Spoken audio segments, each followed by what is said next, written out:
I think it's all adaptations of books have their own challenges. Jonathan's incredibly imaginative book. It's a series of choices. You have to make choices about what you're going to focus on and what story you're telling, and include Jonathan in all those choices and make sure he's okay about it, which he was.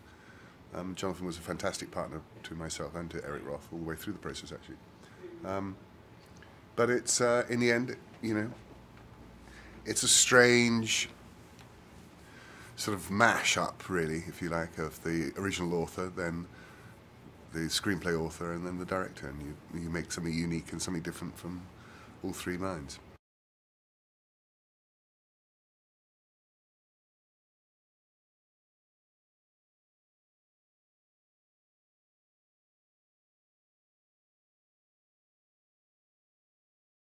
I was in London on 9/11 with the producer of this film, Scott Rudin. We were actually finishing The Hours at that time, and both of us shared those days in the aftermath together. And I think both of us went through a pretty traumatic time in London, as many people did, and trying to get back to New York, which we eventually did together. And I suppose part of the reason for doing the film was because we shared those days together. I think that everybody has their own 9/11 story.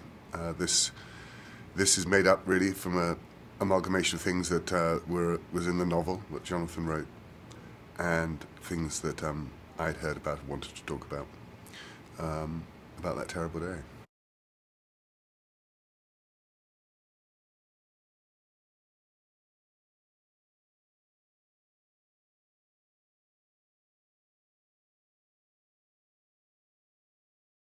We auditioned extensively, many thousands of kids all across America and indeed in Europe, in England as well, and we were very aware of the particular, you know, challenges this part would demand, and you know, the character has all sorts of special needs, anxieties, phobias that are relieved by his father, and then when his father dies are exposed more acutely.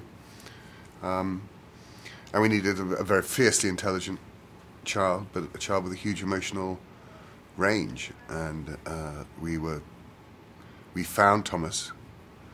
I didn't actually. My producer remembered him on Kid Jeopardy. He won a TV show in America called Kid Jeopardy, and we auditioned him. And you know, Thomas showed all the promise that he eventually did come to realise on screen. I think he gives one of the greatest screen performances by a young actor sort of ever.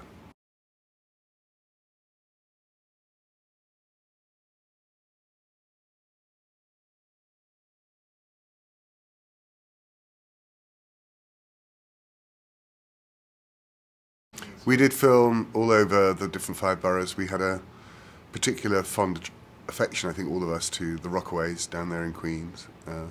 That's the houses on stilts where they go, because it's such an unusual and fascinating area of Queens. But we shot everywhere. We shot, you know, we had, you know, Bed-Stuy underneath the elevated train there. I mean, I remember that day just because nobody could hear. The noise was so intense. So nobody could speak to anybody. Max couldn't hear anything. Thomas couldn't hear anything. I couldn't hear anything. And just trying to make up these scenes or get these scenes done, that was a particularly stressful event. But it's been a great discovery going around the city. And I am an expert on Central Park. I can actually do the best tour now of Central Park you could ever possibly have.